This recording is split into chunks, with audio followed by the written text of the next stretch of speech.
So the first thing we're going to be talking about is dropping into the map. This is an area that can get you a huge leg up at the beginning of the game. You don't want to be the one that's landing last after somebody's already on the ground and has a gun. You want to try and get there first, or at least at the same time as the other people. And this dropping mechanic does perform different than a game like Fortnite, for instance. The biggest key to this, if you're trying to travel any sort of a distance and you're not just dropping right along the line of the helicopters, instead of just taking a flat trajectory with your wingsuit and trying to float all the way over to that spot and then dropping down, it's actually much more effective if you initially drop straight down. Even if you're going all the way across the map, if you initially drop looking straight down so you gain that initial speed.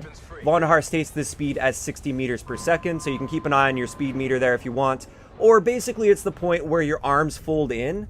Once you reach that point, then level off and go horizontal, and you will shoot across the map super quickly because you maintain that velocity and you just transfer it so you're going forward with that velocity. This is very different from Fortnite, because in Fortnite you would just normally drop if you want to go all the way across the map, and you kind of float across and then you just drop down. It doesn't work that way in this game, and this gives you a massive leg up over people. I've actually found myself several times using this where I can get a gun and then I can just look up to the sky and I see people in parachutes and I can shoot at them or wait till they land and then shoot them. So practice this a little bit. Even if you're going all the way across the map, get that initial momentum, transfer it into your horizontal velocity. You'll get much further and you'll land much sooner. Another thing that's really important for dropping in, and the second tip I have for you today, is you want to minimize the amount of time that you're in your parachute. You want to go from wingsuit to being on the ground as fast as possible, because when you're in your parachute, you're kind of a sitting duck, you don't have a whole lot of control over your character, and you fall very slowly to the ground. This is a tip that applies to a lot of Battle Royale games, and what you want to do is you want to try and open your parachute over the lowest possible point. This is usually the water if possible. So if you're landing in an area that has water nearby, you want to make sure you're wingsuiting to the point where your body is directly over the water when you're opening your chute, and then you glide into the spot. Now, the reason for this is you actually open your chute based on your altitude above the ground at that current point. So if you're above a mountain, you're going to be opening your chute above that mountain, and then if you're gliding down the mountain, you're going to be in your parachute for a very long time. Whereas if you open it above water, that's the lowest point on the map, and that will allow you to glide into your landing spot a lot faster. This one takes a little bit of practice, especially with the parachute, because you don't have a ton of control, but practice this and always be aware of what's below you as you get to that point where you're going to be opening your parachute. One more general tip that I have as far as dropping in goes is deciding where you want to land. This one might be painfully obvious for people that have played a lot of Battle Royale in the past, but for those people that are new to Battle Royale games, the hot zones at the beginning of a game tend to be first off in the middle of the map, so firing range, the farms, as well as Rivertown. Those are really hot zones, but also any other area that is directly surrounding the path that the helicopters take at the beginning. So when you're in the staging area, open up your map, you can see the path that the helicopters are going to take. Any area, especially named locations that are along that path, those are likely to be hot zones at the beginning of the game. So you might find situations where you can't find a gun and you're in a big rush and you get killed like immediately. Whereas the areas that are far away from that path, these tend to be the more cold zones at the beginning of the match. So if you stretch it out further, you're less likely to run into people immediately, and you're much more likely to have plenty of time to get your loot and get ready to get in the fight. Now that's how you locate that. For the next tip, where should you be landing? Should you land in a hot zone or a cold zone? Which is best? Really, to me, this really depends on your goal for that match. Are you trying to practice? Are you trying to improve your skills and get better without worrying too much about trying to get a win? Land in the hot zones. It's excellent for practicing and making you a better player overall. Whereas if your main goal is simply to win or get the best placement possible, you're better off landing in a cold zone and taking your time, getting your loot, and then making your push in towards the zone and getting into the fight. Now personally, I highly recommend mixing it up. Land hot sometimes to warm up, to practice, to really work on your gunfight skills. And other times, go for placement. Land cold and get yourself looted up to the max and then get into the fight over time. Mixing it up and doing both of these will end up making you a more versatile player, in my opinion. Kind of leaning off of this for the next tip that I have for you guys, and this is one of the biggest and best tips I can give for you to improve over time at this game, is take fights. Don't be afraid to take fights, and this can happen at any point in the match as well. If you hear some gunfire and you've got at least half decent loot, get yourself into that fight. Now do it in a smart way. I'm not saying just run into that situation like a chicken with your head cut off, because oftentimes other people will be approaching that fight too. So approach it in a smart manner, but approach the fight. I see far too many beginners that hear gunfire and they panic and they're terrified, and then they just kind of turtle down into a building and hope that it passes over them. This doesn't make you a better player. This might get you better positioning more consistently in the game, but it's not going to make you a better player. And even if you are getting into a lot of top 10 or top 5 situations with almost no kills, eventually you're going to have to take a fight when that circle gets really small. And do you want to be somebody that's terrified of the fight, or do you want to be somebody that's confident going into that fight? In the long run, it's much better to be confident. So take any reasonable fight you possibly can, but do it in a smart way. Sometimes the situation is just not in your favor and you have to avoid a fight, and there's nothing wrong with that. But if you hear gunfire, at least go and scope out the situation and see if it's something you want to get into. Next up, I want to start getting through some faster ones. We talked about those ones in a lot of detail. A quick one off, if you're moving from cover to cover and you're out in the open, you don't have much cover, and you expect somebody might be eyeballing you, which you should kind of always expect if you're out in the open, mix it up a little bit. Don't just sprint in a straight line, because there are some snipers that are pretty good at leading their shots and hitting that first shot. So what I like to do if I'm out in the open and I'm moving is I throw a little slide jump in there every now and then. What this means is I just go from a slide and then I jump out of that slide, and it just makes you much harder to predict. If there's somebody eyeing you up at a distance with a sniper rifle, they'll probably think twice about even taking that shot at you if you're being really sporadic with your movement. Next up, if you want to wingsuit off of high ground in the middle of a game, this is one that trips a lot of people up, and I'm sure most people have taken a death to this if they've tried doing it for the first time without knowing this tip. If you want to wingsuit off of one of these high positions like the dam or the construction site, keep in mind you do need to be high enough to do this. Sprint towards the edge, jump, and hold your jump button as you jump off. Don't just tap the jump button, because then you'll just jump off normally and you'll die. And don't try and like double tap it or anything, just jump and hold. This will allow you to open your wingsuit and then you will land safely. Hopefully this tip will at least save a few of you guys before trying that for the first time. Moving on to the next tip, and this is something that I really struggled with for the first couple hours that I played Blackout. Don't forget about your consumables and your equipment. These things will absolutely win you gunfights. Going back and watching some of my initial gameplay, it really hurts me when I'm in a fight, I've got like a cluster grenade or something, and I'm not using it against a guy when he's clearly within range. The equipment, especially in Blackout, is quite powerful, so don't forget that you have it and don't forget to use it. Same thing goes with consumables. I still find myself often forgetting to activate my consumables because I'm thinking, oh, I don't need it now, I'll need it later on, but then there is never a later on where I actually use it. Don't be afraid to just instantly activate a consumable if you pick it up. They do tend to last for a couple minutes at least, and they will often help you in situations. Next up, we have a tip for healing. For a lot of people that have played a lot of other Battle Royale games, I've seen that they just assume that you can't move while you're healing. That's not the case in Blackout. Blackout's very different here. You can heal on the move in Blackout. It looks like it slows you down just slightly while you do this, but you can still keep a very good pace while you're healing, and this allows you to save very valuable seconds as you're healing. Maybe you're running away from an enemy around a corner, you can start healing as you're running away instead of getting around that corner and then starting your heal, and this could save you those valuable seconds that make the difference between winning and losing that gunfight.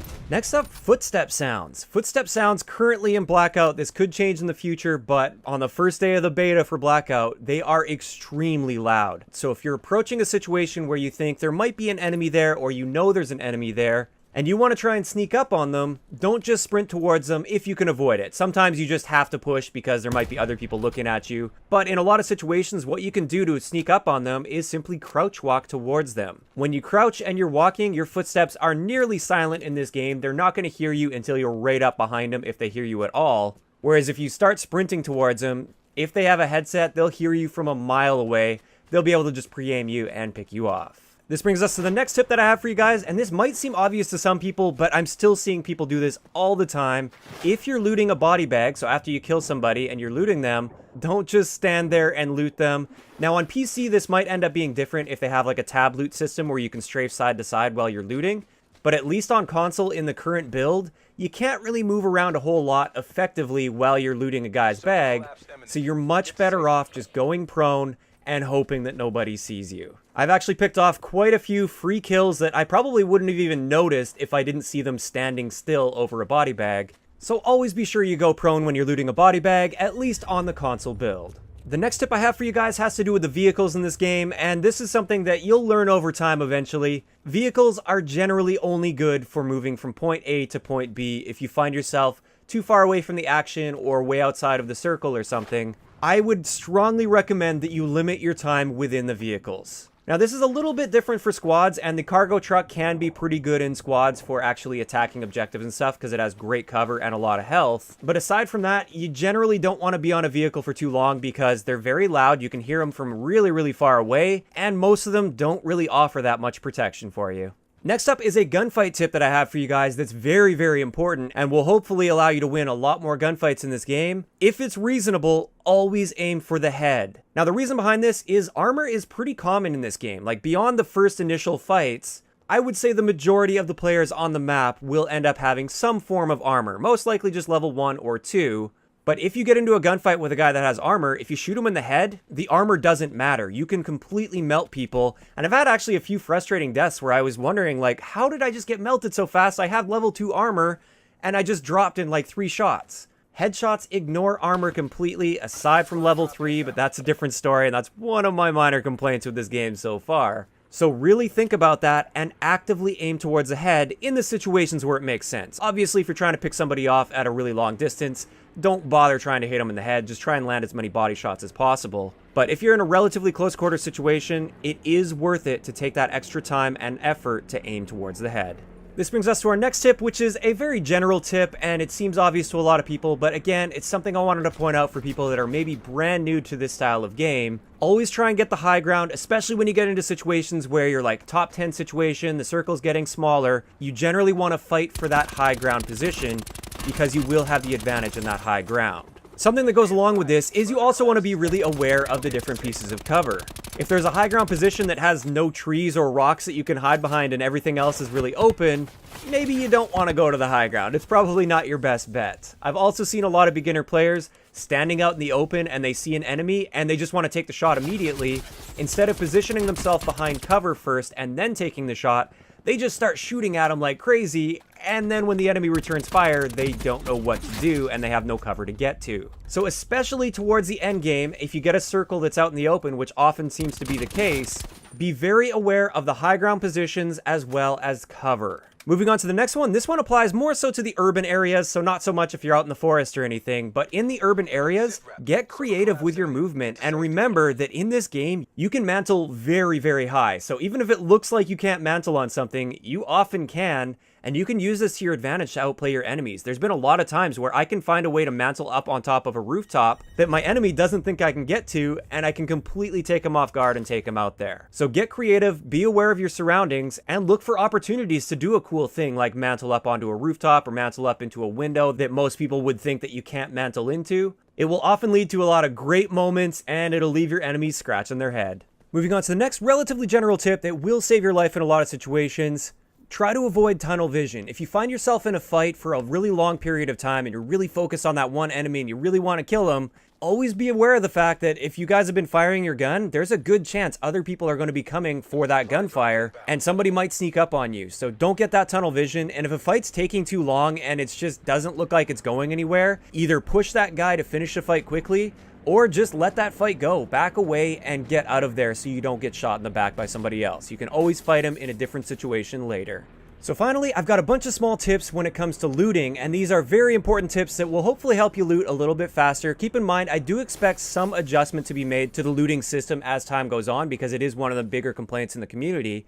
But at least in the current build of the game, some of these will still apply later down the road as well. The first tip I have for you guys is if you see a piece of loot that you want that's ahead of you and you want to pick it up quickly and keep going, make sure you're looking down a little bit in the current build. I think they said they're going to fix that so you can look up further and still pick up the loot. But you can hold square or the pickup button, whatever that is. You can start holding that well before you get to that loot, and you can sprint over it. And as long as you look closely enough at it as you're running by, you will pick that up even at a full sprint, and you don't even have to slow down. Now, this doesn't work so well if it's two items that are really close together. You only pick up the first item and then you'll just keep sprinting beyond the second item. But it's excellent in those situations where you have that one piece of loot that you want that's ahead of you and you want to be looting as fast as possible. Look down slightly, hold square before you approach it, and just sprint right over top of it. You'll end up picking that up. Next up is something that's very simple, and a lot of you guys are probably going to be thinking, why didn't I think of that before? When you pick up a gun, there's a little animation you have to complete after you pick that up. As a result, I see a lot of people going for the gun first, and then next to every gun spawn, there's some ammo that spawns there. So they pick up the gun, and then they have to wait for that animation, and then they pick up the ammo. It's much more effective to pick up the ammo first, then the gun, because with the ammo, there's almost no animation. It takes no time at all to complete that really short animation.